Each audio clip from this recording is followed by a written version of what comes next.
بسم الله الرحمن الرحيم.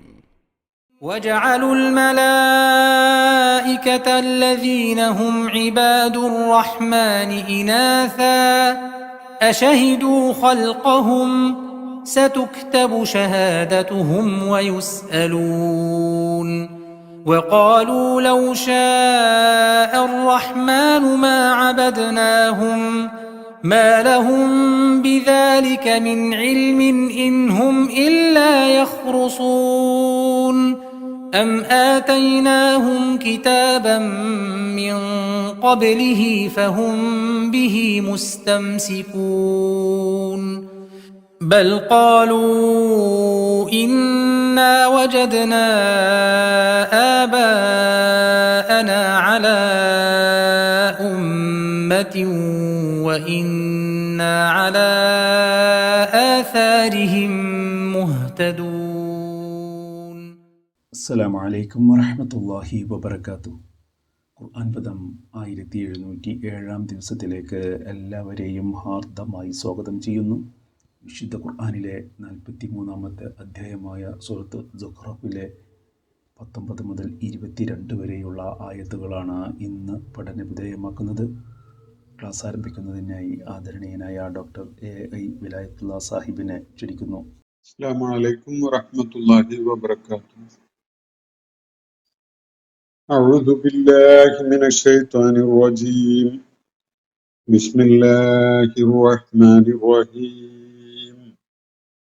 وجعلوا الملائكة الذين هم عباد الرحمن إناثا أشهدوا خلقهم ستكتب شهادتهم ويسألون وقالوا لو شاء الرحمن ما عبدناهم ما لهم بذلك من علم إن هم إلا يخرصون أم آتيناهم كتابا من قبله فهم به مستمسكون بل قالوا إنا وجدنا آباءنا على أمة وإنا على آثارهم مهتدون.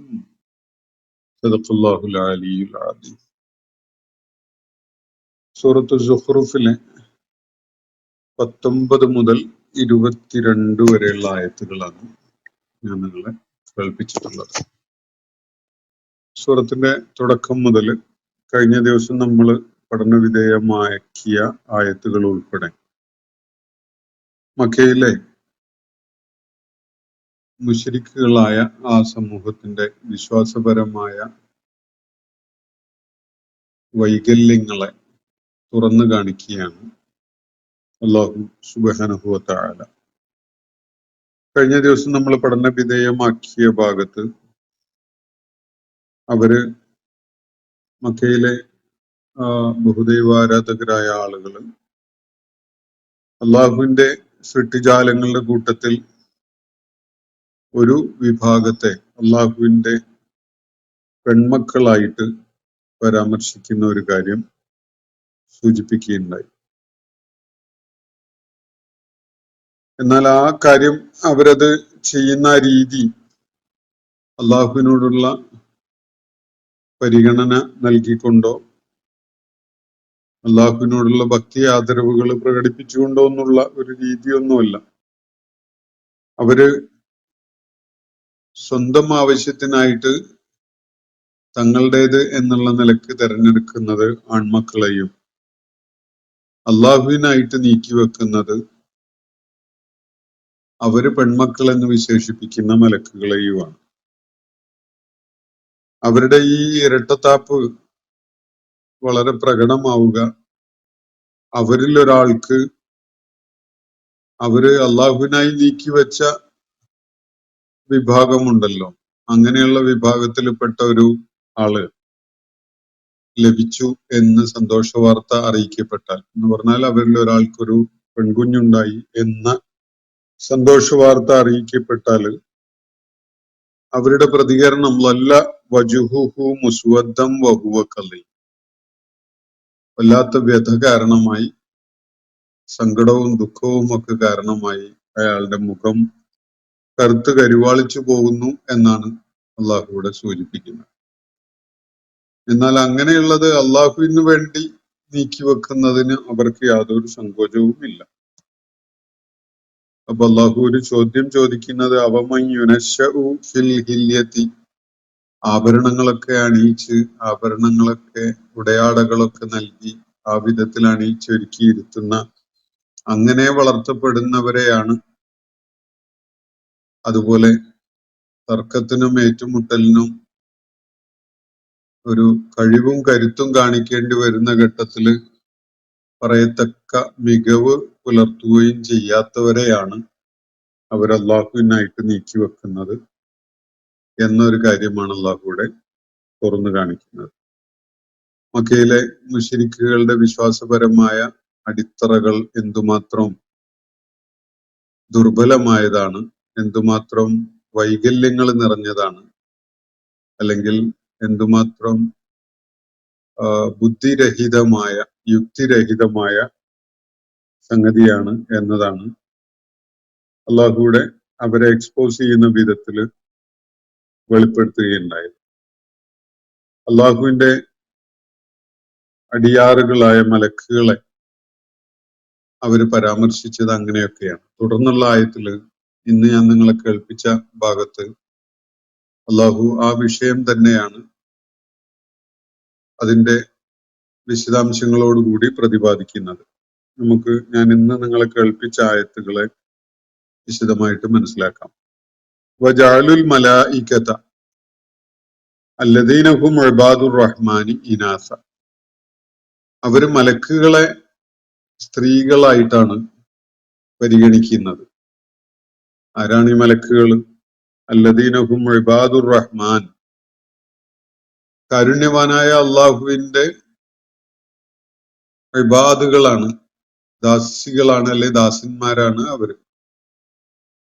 അള്ളാഹുവിന്റെ ഇബാദുകളാണ്, അള്ളാഹുവിന് വിധേയപ്പെട്ടുകൊണ്ടുള്ള സൃഷ്ടിജാലങ്ങളാണ് മലക്കുകൾ. അവരെ ഈ ആളുകൾ, മക്കയിലെ മുശ്രിക്കുകൾ, അള്ളാഹുവിന്റെ അസ്തിത്വത്തെ വേണ്ട വിധത്തിൽ ഉൾക്കൊള്ളാത്ത ഈ ആളുകൾ അവരെ പരിഗണിക്കുന്നത് ഇനാസായിട്ടാണ്, സ്ത്രീകളായിട്ടാണ്. അതാണ് അള്ളാഹു ഇവിടെ പറയുന്നത്. വജഅലുൽ മലായികത്തല്ലദീന ഹും ഇബാദുർ റഹ്മാനി ഇനാസ, വജഅലുൽ മലായികത ഇനാസ, അവര് മലക്കുകളെ സ്ത്രീകളായിട്ടാണ് പരിഗണിക്കുന്നത്. ഈ മലക്കുകൾ ആരാണ്? യഥാർത്ഥത്തിൽ അള്ളാഹുവിന്റെ വളരെ സവിശേഷമായ പ്രത്യേകതകളുള്ള അടിമകളാണ്, അള്ളാഹുവിന്റെ ദാസന്മാരാണ് അവര്. എന്നാൽ അവര് പെണ്ണുങ്ങളാണ് എന്നത് ഇവർക്ക് ആരാണ് പറഞ്ഞു കൊടുത്തത്? ഇതാണ് അള്ളാഹു ഇവിടെ ഉന്നയിക്കുന്ന ഒരു ചോദ്യമായിട്ട് കാണാൻ കഴിയും. ഷഹിദു, അള്ളാഹു ചോദിക്കുന്നത് അഷഹിദു ഖൽഖഹും, അവരുടെ സൃഷ്ടിപ്പ്, ഈ മലക്കുകളുടെ സൃഷ്ടിപ്പിന് ഇവര് സാക്ഷികളായിരുന്നു? അവരുടെ ശരീരഘടന എങ്ങനെയാണ് എന്നത് ഇവര് നേരിട്ട് മനസ്സിലാക്കിയ ഒരു സംഗതിയാണോ? മലക്കുകള് പെണ്ണുങ്ങളാണ് എന്ന് തറപ്പിച്ചു പറയാൻ ഇവര് മലക്കുകളെ അള്ളാഹു സൃഷ്ടിച്ച നേരത്ത് അവിടെ അത് കണ്ടുകൊണ്ടിരുന്ന ആളുകളാണോ? ഇനി അതല്ല, മലക്കുകളുടെ ഖൽഖ് എങ്ങനെയായിരുന്നു, അവരുടെ ശരീരഘടനയും പ്രകൃതവും ഒക്കെ ഏത് വിധത്തിലാണ് അള്ളാഹു രൂപകൽപ്പന ചെയ്തിട്ടുണ്ടായിരുന്നത് എന്നത് ഇവർക്കറിയാമായിരുന്നു എന്നാണ് ചോദ്യം. അപ്പോ എങ്ങനെയാണ് മലക്കുകളെ കുറിച്ച് ഇവർ ഇനാസാണ് എന്ന് പറയുന്നത്? പെണ്ണുങ്ങളാണ് അവര്, അള്ളാഹുവിന്റെ പുത്രിമാരാണ്, അതുകൊണ്ട് തന്നെ ദേവതകളും ദേവിമാരും ഒക്കെയാണ് എന്ന് അവര് സങ്കല്പിക്കുന്നത് എന്തടിസ്ഥാനത്തിലാണ്? മലക്കുകളെ പെൺവർഗത്തിൽപ്പെട്ടവരായി സൃഷ്ടിക്കുന്നതിന് അവര് സാക്ഷികളായിട്ടുണ്ടായിരുന്നു? അതല്ല, മലക്കുകളുടെ ശരീരഘടന സൂക്ഷ്മമായി മനസ്സിലാക്കാൻ ഇവർക്ക് അവസരം ഉണ്ടായിട്ടുണ്ടോ? ഇതാണ് അള്ളാഹു ഉന്നയിക്കുന്ന ചോദ്യം. ആ ഷഹിദു ഖൽഖഹും, ഈ ഖൽഖ് എന്ന് പറഞ്ഞത് രണ്ട് നിലക്കും മനസ്സിലാക്കാം. ഒന്ന്, അവരുടെ സൃഷ്ടിപ്രക്രിയ, അതിന് ഇവര് സാക്ഷികളായോ എന്ന ചോദ്യമായിട്ട് മനസ്സിലാക്കാം. അള്ളാഹു മലക്കുകളെ സൃഷ്ടിച്ച ഘട്ടത്തില് അത് കണ്ടും അറിഞ്ഞും പരിസരത്ത് അവരുണ്ടായിരുന്നോ എന്നതാണ് ചോദ്യം. അതാണ് ഒരു വായന. മറ്റൊന്ന്, ഇവരുടെ പ്രകൃതം, ഇവർക്ക് അള്ളാഹു നൽകിയിട്ടുള്ള, മലക്കുകൾക്ക് അള്ളാഹു നൽകിയിട്ടുള്ള ആ ജന്മപ്രകൃതം, സൃഷ്ടിപ്പിൽ തന്നെയുള്ള ആ പ്രകൃതം എന്താണ് എന്നത് അറിയാൻ അതിനുള്ള സാക്ഷികളായിട്ട് ഇവർ അവിടെ ഉണ്ടായിരുന്നോ? അവരത് കണ്ടറിഞ്ഞിട്ടുണ്ടോ?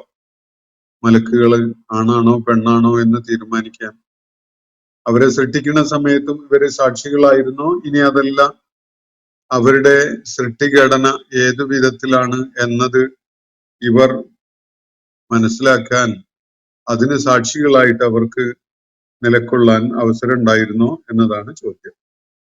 അപ്പോ അശഹിദു ഖൽഖഹും, ഇവരുടെ മലക്കുകളുടെ സൃഷ്ടിപ്പിന് ഇവര് സാക്ഷികളായിട്ടുണ്ടായിരുന്നു. അവരുടെ ശരീരഘടനയും പ്രകൃതവും ഒക്കെ മനസ്സിലാക്കാൻ പറ്റുന്ന വിധത്തിൽ. എന്നാൽ അള്ളാഹു തുടർന്ന് പറയാ സതുക്തബു ഷഹാദതുഹും, ഇക്കാര്യത്തിൽ അവര് സാക്ഷ്യം പറഞ്ഞുകൊണ്ടിരിക്കുന്ന ഈ കാര്യമുണ്ടല്ലോ, മലക്കുകള് അള്ളാഹുവിന്റെ പെൺമക്കളാണ് എന്ന വിധത്തില്, ഇനാസാണ് എന്ന വിധത്തിലുള്ള ഇവരുടെ ഈ സാക്ഷ്യം പറച്ചിൽ, അത് തീർച്ചയായിട്ടും രേഖപ്പെടുത്തപ്പെടും. അള്ളാഹു അത് രേഖപ്പെടുത്തുന്നുണ്ട്.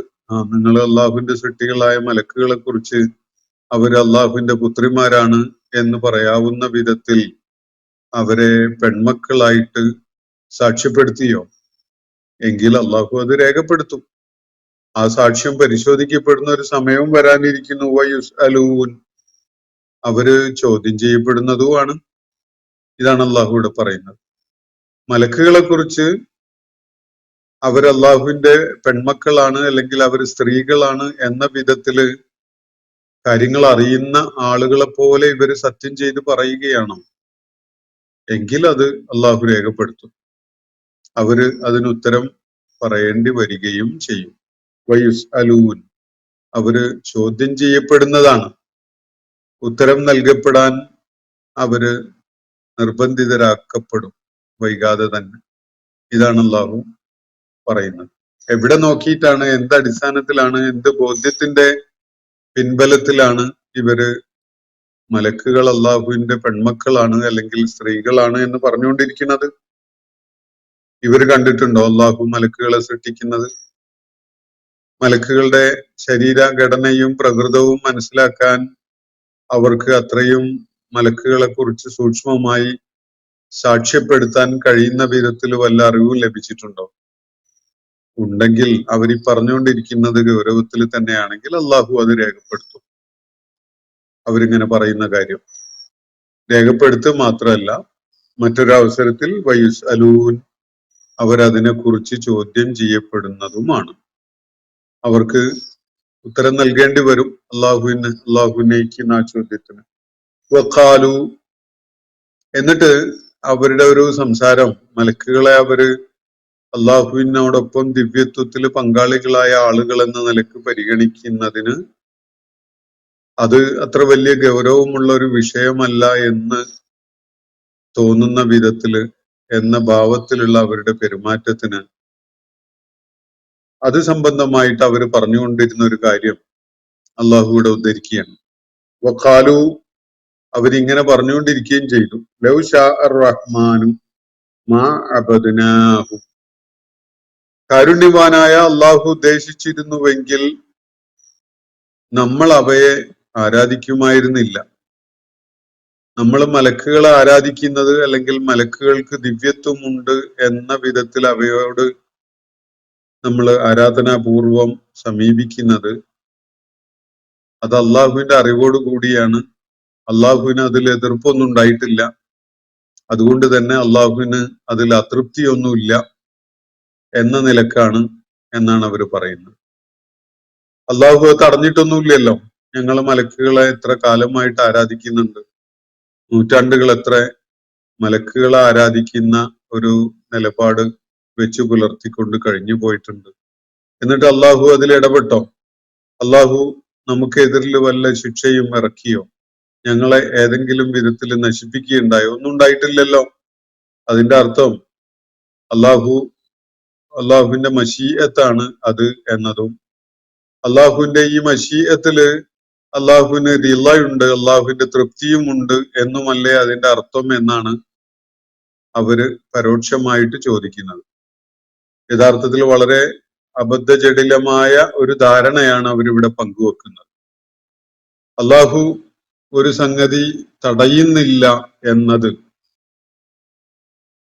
തീർച്ചയായിട്ടും ഒരു കാര്യം അരങ്ങേറുന്നതിന് അള്ളാഹുവിന്റെ മശീഅത്ത് അനിവാര്യമായിട്ടും വേണം. അത് അള്ളാഹു ഇഷ്ടപ്പെടുന്ന കാര്യമായാലും ഇഷ്ടപ്പെടാത്ത കാര്യമായാലും അത് നടക്കണമെങ്കിൽ അള്ളാഹുവിന്റെ മശീഅത്ത് ഉണ്ടാവണം, അള്ളാഹുവിന്റെ ഉദ്ദേശ്യം ഉണ്ടാവണം. എന്നാൽ അള്ളാഹുവിന്റെ മശീഅത്തുള്ള സംഭവിക്കണം എന്ന വിധത്തിൽ അള്ളാഹു ഉദ്ദേശിച്ചിട്ടുള്ള കാര്യങ്ങൾ സംഭവിക്കുമ്പോൾ അത് അള്ളാഹുവിന്റെ തൃപ്തിയുള്ള അള്ളാഹുവിന്റെ റിളയുള്ള കാര്യമാണ് എന്നുകൂടി ഈ ആളുകൾ സങ്കല്പിക്കുകയാണ്. അങ്ങനെയല്ല. അങ്ങനെയാണെങ്കിൽ ലോകത്ത് ഒരു തിന്മയും അരങ്ങേറുകയില്ല. അള്ളാഹുവിന്റെ മശീഅത്തില്ലെങ്കിൽ ആർക്കെങ്കിലും കവർച്ച ചെയ്യാനോ കൊള്ളയടിക്കാനോ കളവ് നടത്താനോ വ്യഭിചരിക്കാനോ അല്ലെങ്കിൽ ആരോടെങ്കിലും ളുൽമ ചെയ്യാനോ ഒന്നും സാധിക്കില്ല. ഒരു വിധത്തിലുള്ള അക്രമവും ഇവിടെ നടമാടുകയില്ല അള്ളാഹുവിന്റെ മശീഅത്ത് ഇല്ലാത്ത വിധത്തിൽ. ഇനി ഇവിടെ അത്തരം തിന്മകൾ നടമാടുന്നു എന്നതിന്റെ അർത്ഥം എന്താണ്?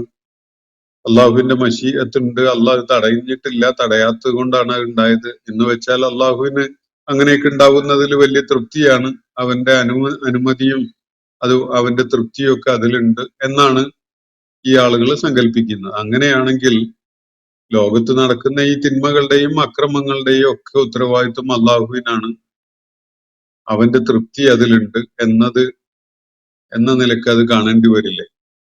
ഇതാണ് ഇവിടെ ഉന്നയിക്കപ്പെടുന്ന ഒരു ചോദ്യം. ആളുകള്, വിശേഷിച്ച് മക്കയിലെ മുശ്രിക്കുകള് അള്ളാഹുവിന്റെ മശീഅത്തും അള്ളാഹുവിന്റെ റിളയും തമ്മില് കൂട്ടിക്കുഴച്ചിരിക്കുകയാണ്. അതിനെ വേറിട്ട് വ്യത്യസ്തമായ വിധത്തിൽ മനസ്സിലാക്കുന്നതിന് പകരം അവരതിനെ കൂട്ടിക്കുഴച്ചുകൊണ്ടാണ് മനസ്സിലാക്കുന്നത്. അള്ളാഹുവിന്റെ മശീഅത്തില്ലാതെ ഭൂമുഖത്ത് എന്നല്ല, സൃഷ്ടിപ്രപഞ്ചത്തിൽ ഒന്നും സംഭവിക്കൂല. അള്ളാഹുവിന്റെ മശീഅത്ത് എന്ന് പറഞ്ഞാൽ അള്ളാഹുവിന്റെ ഇച്ഛ അക്കാര്യത്തിൽ വേണം, എന്നാലേ എന്തെങ്കിലും ഉണ്ടാവുള്ളൂ. അത് അള്ളാഹു ഇഷ്ടപ്പെട്ട കാര്യമായാലും അല്ലാത്ത കാര്യമായാലും അത് സംഭവിക്കണമെങ്കിൽ അള്ളാഹുവിന്റെ ഈ പ്രപഞ്ച സംവിധാനത്തിന്റെ മശീഅത്തിന്റെ ഭാഗമായിട്ട് അത് വരണം. ഇല്ലെങ്കിൽ ഒരിക്കലും അത് സംഭവിക്കില്ല. അതാണ് മശീഅത്ത്. മശീഅത്തിന്റെ കാരണത്താൽ ഒരു കാര്യം ഉണ്ടാകുന്നു എന്നതിന്റെ അർത്ഥം അത് അള്ളാഹു തൃപ്തിപ്പെടുന്നതാണ് എന്നതല്ല.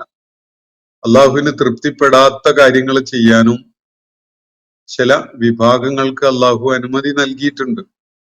അതിനുള്ള മശീഅത്ത് അള്ളാഹു നൽകിയിട്ടുണ്ട്. അത് അള്ളാഹു ഇഷ്ടപ്പെടുന്നുവല്ല. മനുഷ്യന് അള്ളാഹു ആ സ്വതന്ത്ര പ്രകൃതം നൽകിയത് കൊണ്ട് മനുഷ്യൻ അള്ളാഹുവിനെ ധിക്കരിക്കുന്ന പ്രവർത്തനങ്ങളും ചെയ്യും, ധിക്കരിക്കുന്ന പ്രവർത്തനങ്ങളിലും ഏർപ്പെടും. അപ്പൊ അങ്ങനെയുള്ള പ്രവർത്തനങ്ങൾ പ്രായോഗികമായി നടപ്പിലാവണമെങ്കിൽ അത് അള്ളാഹുവിന്റെ ഉദ്ദേശ്യമുള്ളതും കൂടി ആവണം. അള്ളാഹു മശീഅത്ത് ചെയ്യാത്തതായ ഒരു കാര്യവും ആർക്കും ചെയ്യാൻ കഴിയില്ല. പക്ഷെ മശീഅത്തുള്ള ഒരു കാര്യം നടപ്പിലാകുന്നതിന്റെ സൂചന അത് അള്ളാഹു വളരെയേറെ ഇഷ്ടപ്പെടുന്നു എന്നല്ല, അള്ളാഹു അങ്ങനെ ചെയ്യാനുള്ള ഒരു സ്വാതന്ത്ര്യം ഒരു കൂട്ടർക്ക് നൽകി എന്നത് മാത്രമേ അതിനർത്ഥമുള്ളൂ. അപ്പൊ ഇതാണ് ഇവിടെ സൂചിപ്പിക്കപ്പെടുന്നത്. ഖാലു ലൗ ഷാ അർ റഹ്മാനു, അവർ പറഞ്ഞുകൊണ്ടിരുന്നത് ഇതാണ്. ലൗ ഷാ അർ റഹ്മാനു, കാരുണ്യവാൻ ഉദ്ദേശിച്ചിരുന്നെങ്കിൽ, മാ അബദ്നാഹും എന്ന് പറഞ്ഞാൽ അള്ളാഹുവിന്റെ മശീഅത്ത് ഉണ്ടായിരുന്നത് കൊണ്ട് മാത്രമാണ് നമുക്ക് അവയെ ആരാധിക്കാൻ സാധിച്ചത്. അവന്റെ മശീഅത്ത് അങ്ങനെ ഉണ്ടായിരുന്നില്ലെങ്കിൽ ഞങ്ങൾ അങ്ങനെ ചെയ്യുമായിരുന്നില്ല എന്നാണ് ഈ ആളുകൾ പറയുന്നത്. ഇതുപോലെ പറയുന്ന ആളുകള് പലപ്പോഴും പല ചോദ്യങ്ങളും ഈ വേദിയിലും നമ്മുടെ ഈ വേദിയിലും ഉന്നയിക്കുന്നത് നമ്മൾ കണ്ടിട്ടുണ്ട്. അള്ളാഹുവിനെ അങ്ങ് തടഞ്ഞുടയുന്നു. അള്ളാഹുവിന് തടയലാണ് അവന്റെ താല്പര്യമെങ്കിൽ അവനത് ചെയ്യും. അള്ളാഹു ചിലരെ സ്വതന്ത്രരായി വിടാനാണ്, അവർക്ക് ഇഷ്ടമുള്ള വിധത്തിൽ കാര്യങ്ങൾ കൈകാര്യം ചെയ്യട്ടെ എന്ന വിധത്തിലാണ് അള്ളാഹു ഉദ്ദേശിച്ചതെങ്കിൽ അത് അങ്ങനെയാണല്ലോ ഉണ്ടാവുക. അവരെ സ്വതന്ത്രമായി വിട്ടു എന്നതിന്റെ അർത്ഥം അവർ ചെയ്യുന്ന പ്രവർത്തനങ്ങളൊക്കെയും അള്ളാഹു തൃപ്തിപ്പെട്ടു എന്നല്ല. അങ്ങനെ കരുതുന്നതിലാണ് പിഴവുള്ളത്. ഇതാണ് കാര്യം. ഖാലു ലൗ ഷാ അർ റഹ്മാനു, കാരുണ്യവാനായ അള്ളാഹു ഉദ്ദേശിച്ചിരുന്നെങ്കിൽ, അവന്റെ മശീഅത്ത് ഉണ്ടായിരുന്നെങ്കിൽ, മാ അബദ്നാഹും, ഞങ്ങൾ അവയെ ആരാധിക്കുമായിരുന്നില്ല. അപ്പൊ അവയെ ഞങ്ങൾ ആരാധിക്കണം എന്നത് അള്ളാഹുവിന് മശീഅത്ത് ഉണ്ടായിരുന്നു. അതുകൊണ്ടാണ് ഞങ്ങൾ അവയെ ആരാധിച്ചത് എന്ന വിധത്തില് അവര് ചെയ്ത തെറ്റിനെ അള്ളാഹുവിന്റെ മേലേക്ക് വെച്ച് കെട്ടുകയാണ് അവർ. മാലഹും ബിദാലിക മിൻ ഇൽം. അള്ളാഹു വളരെ കടുത്ത ഭാഷയിലാണ് തൊട്ടുടനെ തന്നെ അക്കാര്യത്തില് അള്ളാഹുവിന്റെ നയം പ്രഖ്യാപിക്കുന്നത്. മാലഹും ബിദാലിക മിൻ ഇൽം. ഇവർക്ക് ഇക്കാര്യത്തിൽ യാതൊരു അറിവുമില്ല എന്നാണ് അള്ളാഹു പറയുന്നത്.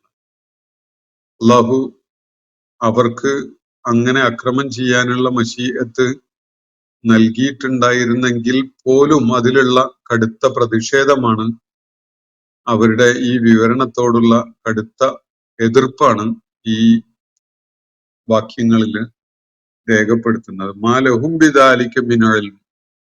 ഇക്കാര്യം പറഞ്ഞുകൊണ്ടിരിക്കാൻ അവര് അള്ളാഹുവിന്റെ മലക്കുകളെ അള്ളാഹുവിന്റെ പുത്രിമാരായി കണ്ടുകൊണ്ട് ദേവതകളും ദേവിമാരുമായി കണ്ട് അവയെ ആരാധിക്കാൻ അവസരമുണ്ടായത് അള്ളാഹു അതിന് മശീഅത്ത് ചെയ്തത് കൊണ്ടാണ്, എന്ന് വെച്ചാൽ അള്ളാഹു അത് തൃപ്തിപ്പെട്ടത് കൊണ്ടാണ് എന്നാണ് അവര് ഒരു വാദഗതിയായിട്ട് ഉന്നയിച്ചിരുന്നത്. എന്നാൽ അള്ളാഹു അവരെ തിരുത്തിക്കൊണ്ട് അവരുടെ ആ ധാരണകളെ പൊളിച്ചെഴുതിക്കൊണ്ട് പറയുന്നത് മാലഹും ബിദാലിക മിൻ ഇൽം. ഇക്കാര്യത്തിൽ വല്ലതും പറയാനുള്ള യാതൊരു ഇൽമും യാതൊരു വിധത്തിലുള്ള അറിവും ഇവർക്കില്ല എന്നാണ് അള്ളാഹു പറയുന്നത്. ഒരു അറിവിന്റെയും അടിസ്ഥാനത്തിലല്ല ഇവരിത് പറഞ്ഞുകൊണ്ടിരിക്കുന്നത്. മലക്കുകളുടെ സൃഷ്ടിപ്പിന് ഇവര് സാക്ഷികളായിരുന്നില്ല. മലക്കുകളുടെ പ്രകൃതവും അതുപോലെ ശരീരഘടനയും പ്രകൃതവും ഒന്നും അറിഞ്ഞുകൊണ്ട് പറയാൻ ഇവർക്ക് സാധിക്കുകയില്ല. കാരണം അവർക്ക് മലക്കുകളെ അത്രത്തോളം സൂക്ഷ്മമായിട്ട് അറിയാൻ കഴിയുകയില്ല. പിന്നെ ഞങ്ങള് മലക്കുകളെ ആരാധിച്ചിരുന്നതിന്റെ ഒരേ ഒരു കാരണം അള്ളാഹു അത് ഞങ്ങൾക്ക് സാധ്യമാക്കിയത് കൊണ്ടാണ്, അള്ളാഹു അത് തൃപ്തിപ്പെട്ടത് കൊണ്ടാണ്, അള്ളാഹുവിന് അതിൽ എതിർപ്പില്ലാത്തത് കൊണ്ടാണ് എന്നാണ് അവർ പറഞ്ഞുകൊണ്ടിരുന്ന മറ്റൊരു കാര്യം. ഈ കാര്യങ്ങളൊക്കെയും തന്നെ അള്ളാഹു ഒളിച്ചടക്കിക്കൊണ്ട് പറയുന്നത് മാലഹും ബിദാലിക മിൻ ഇൽമിൻ. ഇക്കാര്യത്തിൽ അവർക്ക് യാതൊരു വിധത്തിലുമുള്ള അറിവുമില്ല എന്നാണ്. ഇവിടെ അറിവ് എന്നതിന് ഉപയോഗിച്ചിരിക്കുന്ന വാക്ക് ഇൽമ് എന്നാണ്. ഇൽമ് എന്ന് വിശുദ്ധ ഖുർആൻ സൂചിപ്പിക്കുന്നത് എന്ന പദം വിശുദ്ധ ഖുർആൻ ഉപയോഗിക്കുന്നത് പലയിടങ്ങളിലും ഈ പരാമർശമുള്ളത് ചേർത്ത് വെച്ചാൽ നമുക്ക് ബോധ്യപ്പെടുന്ന ഒരു കാര്യം, ഒരു കാര്യത്തിൽ സെർട്ടനിറ്റി ഉള്ള ഒരു അറിവിനാണ് ഇൽമ് എന്ന് പറയാം. കൃത്യമായും ആശ്രയിക്കാവുന്ന വിധത്തിലുള്ള വ്യക്തമായ അടിത്തറയുള്ള ഒരു അറിവിനാണ് ഇൽമ് എന്ന് പറയാം. ഊഹങ്ങളെയോ അനുമാനങ്ങളെയോ നമ്മുടെ ശാസ്ത്രലോകത്ത് പോലും ഉള്ള പല അസംഷൻസ് ഉണ്ടാവും. അതിനെ പോലുമല്ല അറിവ് എന്ന് പറയുന്നത്.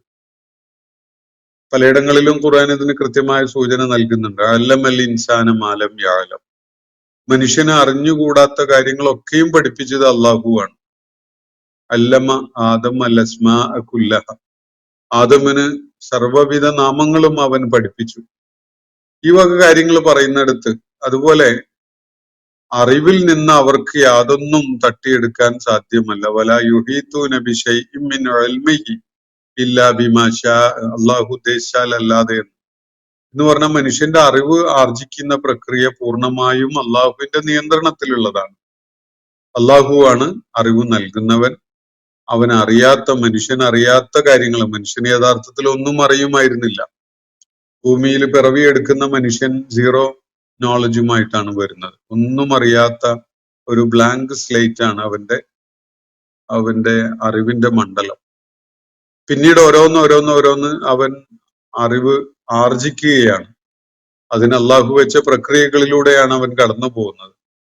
അപ്പൊ ഈ ഒരു പ്രക്രിയ അള്ളാഹു നൽകുന്ന ഈ അവസരങ്ങളിലൂടെയും പ്രക്രിയകളിലൂടെയും അല്ലാതെ മനുഷ്യന് അറിവ് നേടാനേ സാധ്യമല്ല. അതിനൊരു ഷെഡ്യൂൾ ഉണ്ടാക്കിയിട്ട് അവന്റേതായ ക്രമത്തിൽ അറിവ് നേടിക്കളയും എന്ന് ഒരാൾ വാശി പിടിച്ചത് കൊണ്ടൊരു കാര്യമില്ല. ആ ഷെഡ്യൂൾ അള്ളാഹുവിന്റെ ഷെഡ്യൂളുമായിട്ട് മാച്ച് ചെയ്ത് വരുമ്പോൾ മാത്രമേ ആ കാര്യം അവൻ അറിയാൻ കഴിയുള്ളൂ. മനുഷ്യന് ഷെഡ്യൂളൊക്കെ ഉണ്ടാക്കാം. പഠിക്കുന്നതിന് ഓരോന്നിലും നേടേണ്ട അച്ചീവ്മെന്റ് എത്രത്തോളം ആവണം എന്നതൊക്കെ അടയാളപ്പെടുത്തി വെക്കാം. പക്ഷെ അത് പ്രവർത്തനക്ഷമമാവുന്നത് അള്ളാഹുവിന്റെ വിശാലമായ ഷെഡ്യൂളിന്റെ ഭാഗമായിട്ട് അത് വരുമ്പോൾ മാത്രമാണ്. അത് മുഴച്ചു നിൽക്കുന്ന വിധത്തിൽ അള്ളാഹുവിന്റെ ഷെഡ്യൂളുമായിട്ട് മിസ്മാച്ച് ആയിട്ട് നിൽക്കുകയാണെങ്കിൽ അത് മനുഷ്യന് അറിയാൻ കഴിയില്ല. അത് അറിയാത്ത ഒരു ബ്ലാക്ക് സോണായിട്ട്, ഡാർക്ക് സോണായിട്ട് നിൽക്കും. പിന്നീട് അതിനുള്ള നിശ്ചയിക്കപ്പെട്ട സമയമാവുമ്പോഴേ ആ മേഖലയിലേക്ക് മനുഷ്യന് വെളിച്ചം ലഭിക്കുകയുള്ളൂ. ഇത് ഏത് മേഖലയിലും നമുക്ക് കാണാൻ കഴിയും. ഒരു ഡാർക്ക് സോൺ ഏത് വൈജ്ഞാനിക മേഖലയിലും നമുക്ക് ഐഡന്റിഫൈ ചെയ്യാൻ പറ്റും. എന്ന് പറഞ്ഞാൽ ആ മേഖല നമുക്ക് വേണ്ടത്ര വെളിപ്പെട്ട് കിട്ടിയിട്ടില്ല, അറിവ് കിട്ടിയിട്ടില്ല എന്ന് മനുഷ്യൻ പറയേണ്ടി വരുന്ന ഒരുപാട് മേഖലകൾ എല്ലാ വിജ്ഞാന മേഖലകളിലും ഉണ്ടാവും. ഇതാണ് അറിവ് പൂർണ്ണമായും അള്ളാഹുവിന്റെ നിയന്ത്രണത്തിൽ പെട്ടതാണ്. അറിവ് നൽകുന്നത് അള്ളാഹുവാണ്, അവന്റെ പ്രക്രിയ മുഖേനയാണ് എന്നൊക്കെ പറയുന്നതിന്റെ സൂചന. അപ്പൊ അള്ളാഹു ഇവിടെ പറയുന്നത്, കാരുണ്യവാനായ അള്ളാഹു അനുവദിച്ചിട്ടുണ്ടായിരുന്നില്ലെങ്കിൽ, അവന്റെ മശീഅത്ത് ഉണ്ടായിരുന്നില്ലെങ്കിൽ ഞങ്ങൾ ഈ മലക്കുകളെ ആരാധിക്കുമായിരുന്നില്ല. അള്ളാഹുവിന്റെ ഇച്ഛ ഈ ആളുകൾ മലക്കുകളെ ആരാധിക്കരുത് എന്നായിരുന്നുവെങ്കിൽ ഒരിക്കലും തന്നെ അവർക്കത് ചെയ്യാൻ കഴിയുമായിരുന്നില്ല എന്നാണ് അവർ സൂചിപ്പിക്കുന്നത്. അപ്പൊ അള്ളാഹുവിന്റെ ഇച്ഛ എന്ന് പറയുന്നത്, മശീഅത്ത് എന്ന് പറയുന്നത് അവന്റെ ഉദ്ദേശ്യമാണ്. അങ്ങനെ ഒരു പ്രവർത്തനം, ഒരു സംഭവം ഉണ്ടാകണം എന്നത് അള്ളാഹുവിന്റെ തീരുമാനമാണ്. അത് അവന്റെ തൃപ്തിയല്ല. അള്ളാഹുവിന്റെ തൃപ്തി എന്ന് പറയുന്നത് അള്ളാഹു വേറെ നമുക്ക് വ്യക്തമാക്കി തരുന്നുണ്ട്. മനുഷ്യന് നൽകുന്ന നിർദ്ദേശങ്ങൾ, പാലിക്കണമെന്ന് കൽപ്പിക്കുന്ന കാര്യങ്ങൾ, വിലക്കിയിട്ടുള്ള കാര്യങ്ങൾ, ഇതൊക്കെ അള്ളാഹു മനുഷ്യന് സ്വതന്ത്ര പ്രകൃതം നൽകിയതിന് ശേഷം അവർക്ക് നൽകുന്ന വിധിവിലക്കുകളാണ്. അത് അവർ പാലിക്കാം, പാലിക്കാതിരിക്കാം. കാരണം ഒന്നാമതായി അള്ളാഹു അവർക്ക് സ്വാതന്ത്ര്യം നൽകിയിട്ടുണ്ട്. അള്ളാഹുവിന്റെ വിധിവിലക്കുകൾ അവർ പാലിക്കുകയോ പാലിക്കാതിരിക്കുകയോ ചെയ്യാം. അത് അള്ളാഹു മശീഅത്ത് ചെയ്ത കാര്യങ്ങള്, പക്ഷെ അതുമായിട്ട് ബന്ധമൊന്നുമില്ല. അത് നടപ്പിലാക്കപ്പെടുക തന്നെ ചെയ്യും. ആര് മുഖേനയാണോ, എന്താണോ നടപ്പിലാകണമെന്ന് അള്ളാഹു ഉദ്ദേശിച്ചിട്ടുള്ളത് അത് അതുപോലെ നടക്കും. അതിന്റെ അർത്ഥം ആ നടക്കുന്ന കാര്യം അള്ളാഹുവിന്റെ തൃപ്തിയോടെയുള്ളതാണ്, അവൻ അതിൽ എതിർപ്പൊന്നുമില്ല എന്നല്ല. അപ്പൊ മലക്കുകളെ ആരാധിക്കുന്ന ഒരു രീതി ഈ ആളുകൾ സ്വീകരിച്ചിരുന്നിട്ട് അത് അള്ളാഹുവിന്റെ മശീഅത്തുള്ളത് കൊണ്ടാണ് അവർക്കത് സാധിച്ചത്. അത് ശരിയാണ്. പക്ഷെ അള്ളാഹു അത് തൃപ്തിപ്പെട്ട് അനുവദിച്ചതാണ് എന്ന് വ്യാഖ്യാനിക്കുന്നതാണ് പ്രശ്നം. അവരോട് അള്ളാഹു കൽപ്പിച്ചിട്ടുള്ളത് അള്ളാഹുവിനെ ഇബാദത്ത് ചെയ്യാൻ വേണ്ടി മാത്രമാണ്, മലക്കുകൾക്ക് ഇബാദത്ത് ചെയ്യാനല്ല. അതുകൊണ്ട് തന്നെ ആരെങ്കിലും മലക്കുകളെ ആരാധിക്കുന്നുവെങ്കിൽ അത് അള്ളാഹുവിന്റെ അനുമതിയുള്ളത് കൊണ്ടാണ് ഞങ്ങൾക്ക് സാധിച്ചത്, അതുകൊണ്ട് അള്ളാഹുവിന്റെ തൃപ്തി അതിലുണ്ട് എന്നാരെങ്കിലും പറയുന്നുവെങ്കിൽ ലോകത്ത് ഏത് വിധത്തിലുള്ള ക്രൂരതയും അക്രമവും അതുപോലെ തന്നെ അംഗീകാരമില്ലാത്ത തെറ്റായ കാര്യങ്ങളും നടമാടുന്നതിന് ഇതേ ന്യായം ഉന്നയിക്കാം. അള്ളാഹു ഉദ്ദേശിച്ചുകൊണ്ടും മാത്രമാണ് അതുണ്ടായത്, അവനത് തൃപ്തിയില്ലായിരുന്നെങ്കിൽ തടയുമായിരുന്നില്ലേ എന്ന വിധത്തില്, അല്ലെങ്കിൽ ഞങ്ങൾ അതിന്റെ പേരിൽ ശിക്ഷിക്കുമായിരുന്നില്ലേ എന്നൊക്കെ പറയുന്ന ഒരു നിലപാട് ആർക്കും സ്വീകരിക്കാൻ സാധിക്കും. അത് പക്ഷേ അടിസ്ഥാനരഹിതമായ ഒരു സംസാരം മാത്രമാണ് എന്നതാണ് ഇവിടെ വ്യക്തമാക്കപ്പെടുന്നത്. അപ്പോ മാ ലഹും ബി ദാലിക മിൻ ഇൽമിൻ, ഇക്കാര്യത്തിൽ അവർക്ക് ഒരു അറിവുമില്ല. ഇൻഹും ഇല്ലാ യഖ്റുസൂൻ, അവര് വ്യാജമായത്, കള്ളമായത്, അവരുടെ അനുമാനങ്ങളും ഊഹങ്ങളുമായത് പറയുക മാത്രമാണ് ചെയ്യുന്നത്. മലക്കുകളെ കുറിച്ച് അവർ പറഞ്ഞുകൊണ്ടിരിക്കുന്ന കാര്യങ്ങൾ, അതുപോലെ മലക്കുകളെ അവർ ആരാധിച്ചിരുന്ന സംഗതിയെ അള്ളാഹുവിന്റെ മശീഅത്താണ്, അള്ളാഹു അത് തൃപ്തിപ്പെട്ടതാണ് എന്ന് പറഞ്ഞുകൊണ്ടിരുന്നതിനെ അവര് യഥാർത്ഥത്തിൽ അവർക്ക് ഒരു അറിവും ഇക്കാര്യത്തിലില്ല. ഇതൊക്കെയും അവര് വ്യാജമായി അവരുടെ അനുമാനങ്ങൾ പറയുകയാണ്.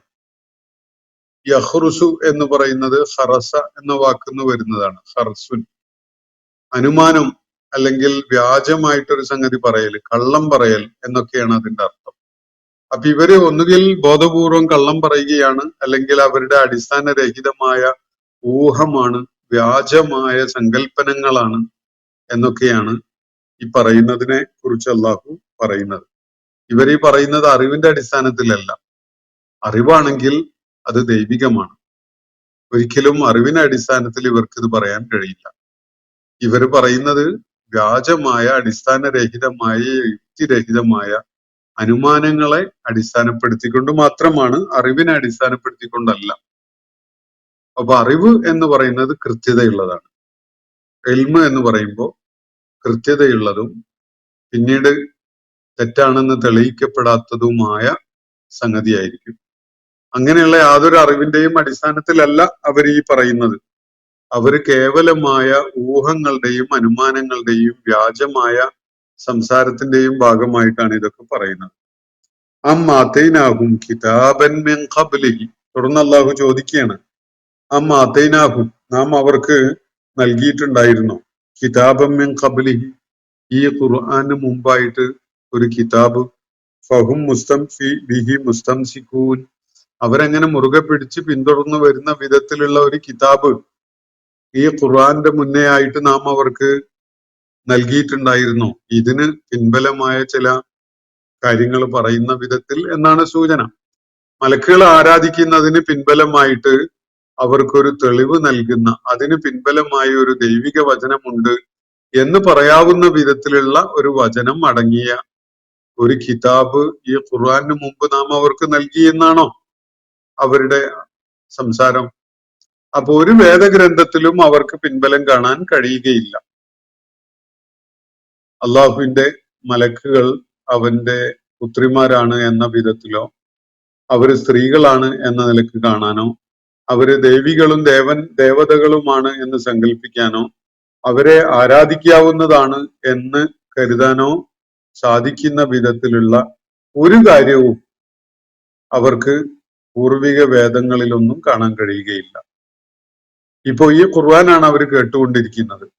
ഈ ഖുർആൻ കേട്ടുകൊണ്ടിരിക്കുന്ന ഘട്ടത്തിൽ അള്ളാഹു അവരോട് ചോദിക്കുകയാണ്, ഈ ഖുർആന് മുമ്പ് വല്ല വേദഗ്രന്ഥവും നിങ്ങൾക്ക് നൽകപ്പെട്ടിട്ടുണ്ടായിരുന്നോ? ഫഹും ബിഹി മുസ്തംസിക്കൂൻ, എന്നിട്ട് അവരത് മുറുകെ പിടിച്ചുകൊണ്ട് അങ്ങനെ അത് പിൻപറ്റി പോരുകയാണ്. അങ്ങനെയുള്ള ഒരു ഗ്രന്ഥം അവരുടെ അടുക്കലുണ്ട്.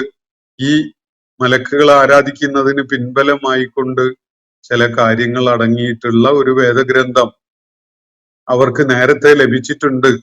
അതിന്റെ അടിസ്ഥാനത്തിൽ അത് മുറുകെ പിടിച്ചുകൊണ്ട് അത് പിൻപറ്റിക്കൊണ്ട് പോരുകയാണ് അവര് എന്ന വിധത്തിൽ അവർക്ക് അവകാശവാദം ഉന്നയിക്കാൻ സാധിക്കുന്ന വല്ല വേദഗ്രന്ഥവും അവരുടെ കയ്യിലുണ്ടോ എന്നാണ് അള്ളാഹു ചോദിക്കുന്നത്.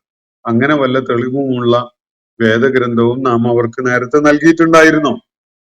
അങ്ങനെയൊന്നുമല്ല. അള്ളാഹു തുടർന്ന് പറയാം, ബൽ ഖാലു ഇന്ന വജദ്ന ആബാഅന അലാ ഉമ്മ, അവര് പറയണ അങ്ങനെയൊന്നുമല്ല, വേദഗ്രന്ഥത്തിലും പ്രമാണത്തിലും ഉപനിഷത്തുക്കളിലും ഒന്നും ഉണ്ടെന്ന് ഞങ്ങൾ പറയണില്ല. പക്ഷേ എന്താണ് പറയുന്നത്? അവര് പറഞ്ഞത് ഖാലു, അവര് പറഞ്ഞ ഇങ്ങനെയാണ്, ഇന്ന വജദ്ന ആബാഅന അലാ ഉമ്മത്തിൻ, ഞങ്ങള് ഞങ്ങളുടെ പൂർവികരെ ഇങ്ങനെ ഒരു ചര്യ നടപ്പിലാക്കുന്നവരായിട്ടാണ് കണ്ടിട്ടുള്ളത്. പൂർവികര് ഇങ്ങനെ ഒരു കാര്യം ചെയ്യുന്നതായിട്ടാണ്, അവർക്ക് ഇങ്ങനെ ഒരു ചര്യ ഉണ്ടായിരുന്നു എന്നത് ഞങ്ങൾ കണ്ടിട്ടുണ്ട്. ഇതൊക്കെയാണ് അവർക്ക് പറയാൻ കഴിയുക. അപ്പൊ പൂർവികർ ചെയ്തുകൊണ്ടിരുന്നത് മഹാമണ്ഡത്തരമായിരുന്നെങ്കിലോ, അവർക്ക് ലഭിച്ചിരുന്ന വേദങ്ങൾക്ക് തീർത്തും വിരുദ്ധമായതായിരുന്നെങ്കിലോ, അവർ ചെയ്തിരുന്നത് ഏറ്റവും വലിയ അപഹാസ്യമായ കാര്യമായിരുന്നെങ്കിലോ, എന്നാലും ഈ മണ്ടന്മാർ ആ പൂർവികന്മാരെ പിൻപറ്റുമായിരുന്നോ എന്നൊരു ചോദ്യം അള്ളാഹു ഇവിടെ ഉന്നയിക്കുന്നില്ല. പക്ഷെ ഇതേ വിഷയത്തില് വിശുദ്ധ ഖുർആനിൽ പലയിടങ്ങളിലും അള്ളാഹു ആ ചോദ്യം ഉന്നയിക്കുന്നുണ്ട്. പൂർവികർ ചെയ്തു പോന്നു എന്നത് ഒരു ആചാരമായി മാറും, ഒരു അനുഷ്ഠാനമായി മാറും. പക്ഷെ അത് ദൈവികമായി പഠിപ്പിക്കപ്പെട്ട ഒരു ശരിയായ കർമ്മമാവുകയില്ല. ഇതാണ് ഇവിടെ വ്യക്തമാക്കപ്പെടുന്നത്. അതാവണമെങ്കിൽ ഒന്നുകിൽ നേരത്തെ അവർക്ക് നൽകപ്പെട്ട ഒരു വേദഗ്രന്ഥത്തിൽ അക്കാര്യം സ്പഷ്ടമായിട്ട് പറയണം. ആ വിധത്തില് അവർക്കത് ചെയ്ത് കാണിച്ചു കൊടുത്തുകൊണ്ട് അവർക്കിടയിൽ ഒരു പ്രവാചകൻ കഴിഞ്ഞു പോയിട്ടുണ്ടാവണം. അങ്ങനെയൊന്നും ഇല്ലാത്തടത്തോളം കാലം ഇത് വെറും അന്ധവിശ്വാസം മാത്രമാണ്. പൂർവികരും അവരുടെ പൂർവികരും ഒക്കെ ചെയ്തിരുന്നതാണെങ്കിൽ പോലും അത് തീർത്തും അടിസ്ഥാനരഹിതമായതും ദൈവിക മതത്തിനോട് യോജിക്കാത്തതും അക്രമപരമായതുമാണ് എന്നതാണ് അള്ളാഹുവിടെ വ്യക്തമാക്കുന്നത്. അപ്പോ പൂർവികർ ചെയ്തു പോന്നു എന്നത് ഒരു കാര്യം ശരിയാണ് എന്നതിനുള്ള തെളിവേ അല്ല. മറിച്ച് ഒരു കാര്യത്തിനുള്ള തെളിവാകണമെങ്കിൽ ഒന്നുകിൽ അള്ളാഹു അത് വ്യക്തമായിട്ട് ഒരു വേദഗ്രന്ഥത്തിൽ പറയണം. അതിന്റെ അടിസ്ഥാനത്തിൽ അത് വിശദമാക്കിക്കൊണ്ട് ഒരു പ്രവാചകൻ ഒരു കർമ്മ മാതൃക കാണിക്കണം. അല്ലെങ്കിൽ ഒരു പ്രവാചകൻ അള്ളാഹുവിന്റെ നിർദ്ദേശമുണ്ട് എന്ന വിധത്തിൽ പഠിപ്പിക്കണം. അങ്ങനെയൊന്നും ഇല്ലാത്തൊരു സംഗതിയെക്കുറിച്ച് അത് പൂർവികർ എത്ര കാലം കൊണ്ട് നടന്നാലും അത് പിന്തുടരപ്പെടാൻ അർഹതയുള്ള ഒരു കാര്യമാണ് എന്ന് പറയാൻ പറ്റുകയില്ല. ദൈവിക അധ്യാപനങ്ങളോടും പ്രവാചകന്മാരുടെ കർമ്മ മാതൃകകളോടും യോജിക്കുന്ന കാര്യങ്ങളൊക്കെ ആണെങ്കിൽ അങ്ങനെയുള്ള സംഗതികൾ നമുക്ക് സ്വീകാര്യമായെന്ന് വരും. എല്ലാമല്ല, സ്വീകാര്യമായി വരുന്ന ചിലതൊക്കെ ഉണ്ടാകാം. എന്നാൽ ദൈവിക ഗ്രന്ഥത്തിൽ പറയുന്നതിന് തീർത്തും വിരുദ്ധമായ ഒരു കാര്യമാണ് പൂർവികരുടെ ആചാരമായിട്ട് നമ്മൾ കൊണ്ടു നടക്കുന്നതെങ്കിൽ പൂർവികരും പിഴച്ചു, ഇപ്പോ അത് പിൻപറ്റുന്ന ഈ പിൻഗാമികളും പിഴച്ചു എന്നേ പറയാൻ കഴിയുകയുള്ളൂ എന്നതാണ് ഇവിടെ വ്യക്തമാക്കപ്പെട്ടിട്ടുള്ളത്. ബൽ ഖാലു, അവര് ഇതെന്താ നിങ്ങൾക്ക് നേരത്തെ നൽകപ്പെട്ട, നിങ്ങൾ നെഞ്ചേറ്റി നടക്കുന്ന, നിങ്ങളെ മുറുകെ പിടിക്കുകയും പിന്തുടരുകയും ചെയ്യുന്ന ഒരു വേദഗ്രന്ഥത്തിൽ നേരത്തെ നിങ്ങൾക്ക് പറഞ്ഞു തന്നിട്ടുള്ള ഒരു കാര്യമാണോ നിങ്ങളിപ്പോ ചെയ്യുന്നത് എന്നത് ചോദിച്ചാൽ അവര് പറയുന്നത് അങ്ങനെയൊന്നുമല്ല, വേദങ്ങളിലും പുരാണങ്ങളിലും ഒന്നും നമുക്കത് കാണാൻ കഴിയില്ല. പക്ഷെ നമ്മളൊരു ആചാരമായിട്ട് ഇങ്ങനെ പിന്തുടർന്നു വരികയാണ്. നൂറ്റാണ്ടുകളായിട്ട് ഞങ്ങളുടെ പൂർവികര് ചെയ്തുകൊണ്ടുവന്ന ഒരു കാര്യമാണ്, ഞങ്ങൾ അങ്ങനത്തെ ഉള്ള ആചാരങ്ങളൊന്നും തെറ്റിക്കാറില്ല എന്നൊക്കെയാണ് അവര് പറയുക. അങ്ങനെയുള്ള ഒരു മതം അല്ലെങ്കിൽ ഒരു പ്രാക്ടീസ് ഓഫ് റിലിജൻ എന്ന് പറയുന്നത് തീർത്തും അബദ്ധജടിലമാണ് എന്നതാണ് ഇവിടെ വ്യക്തമാക്കപ്പെടുന്നത്. നമ്മൾ ജീവിക്കുന്ന ഈ സമൂഹത്തിലെ പല മതസമൂഹങ്ങളും പിന്തുടർന്നു വരുന്നത് ഒരു 99% ഇങ്ങനെയുള്ള പൂർവികരുടെ ആചാരങ്ങൾ മാത്രമാണ്. വിശ്വാസത്തിന്റെ അടിത്തറയോ ദൈവിക ഗ്രന്ഥത്തിന്റെ നിർദ്ദേശങ്ങളുടെ പിൻബലമോ ഒന്നുമില്ലാത്ത പല കേവലമായ ആചാരങ്ങള് പൂർവികരിൽ നിന്ന് ഏറ്റുവാങ്ങിക്കൊണ്ട് അതിനെ വീണ്ടും കൊഴുപ്പിച്ചും കൂടുതൽ ജനങ്ങളെ ആകർഷിച്ചും ഒക്കെ കൊണ്ടുപോകുന്ന ഒരു സംഗതിയായിരിക്കും അത്. ദൈവികമായ നിർദ്ദേശമുള്ളതോ മതപരമായി പഠിപ്പിക്കപ്പെട്ടതോ ആയ കാര്യമാവുകയില്ല. ബൽ ഖാലു, അവര് പറയുന്ന അങ്ങനെയൊന്നും അല്ല. തുടർന്ന് അവർ പറയുന്നത് ഇങ്ങനെയാണ്, ഇന്നാ വജദ്നാ ആബാഅന അലാ ഉമ്മത്തിൻ, ഞങ്ങളുടെ പ്രപിതാക്കന്മാരെ പൂർവികരെ കണ്ടത് ഇങ്ങനെ ചില കാര്യങ്ങൾ ചെയ്യുന്നവരായിട്ടാണ്. അല ഉമ്മത്തിൻ എന്ന് പറഞ്ഞാൽ ഇങ്ങനെ ഒരു ജീവിത സരണിയിലാണ്, ഇങ്ങനെയുള്ള ആചാരങ്ങളും സമ്പ്രദായങ്ങളും ഒക്കെ തലയിലേറ്റി നടക്കുന്ന ഒരു കൂട്ടരായിട്ടാണ് ഞങ്ങളുടെ പൂർവികരെ കണ്ടത്. വ ഇന്ന അല ആസാരിഹിം മുഹ്തദൂൻ, ഞങ്ങള് അവരുടെ പിന്നിലായി, അവരുടെ പുറകിലായി അതിൽ നിന്ന് മാർഗദർശനം ഉൾക്കൊണ്ടുകൊണ്ട് അങ്ങനെ പോവുകയാണ്.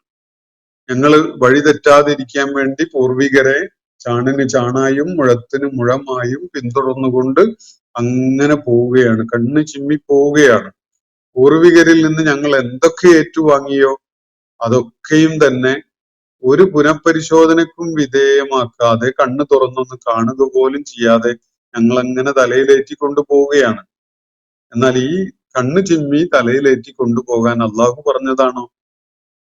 കണ്ണ് തുറന്ന് കാണാനും കാതുകൾ കൂർപ്പിച്ച് കേൾക്കാനും ആലോചനയുള്ളവരാകാനും കാര്യങ്ങളുടെ നിജസ്ഥിതി മനസ്സിലാക്കിയിട്ട് നിലപാടുകൾ രൂപീകരിക്കാനും മാത്രമാണ് അള്ളാഹു പഠിപ്പിച്ചിട്ടുള്ളത്. വിശുദ്ധ ഖുർആൻ പലയിടങ്ങളിലും അത് സൂചിപ്പിക്കുന്നുണ്ട്. ഒരായത്താണ് എന്ന് പറഞ്ഞുകൊണ്ട് ഒരാൾ വ്യാജം എന്ന് പറഞ്ഞാൽ പോലും അത് അതേപടി കണ്ണ് ചിമ്മി സ്വീകരിക്കാൻ ഒരാൾക്കും പാടുള്ളതല്ല. മറിച്ച് അത് സൂക്ഷ്മമായി പരിശോധിച്ചുകൊണ്ട് വേണം അത് സ്വീകരിക്കാൻ, അല്ലെങ്കിൽ അതിനെ തള്ളിക്കളയാൻ. ഇതായിരിക്കണം നിലപാട്. അതാണ് ഖുർആൻ പ്രഖ്യാപിച്ചിട്ടുള്ളത് ഇത് സംബന്ധമായി.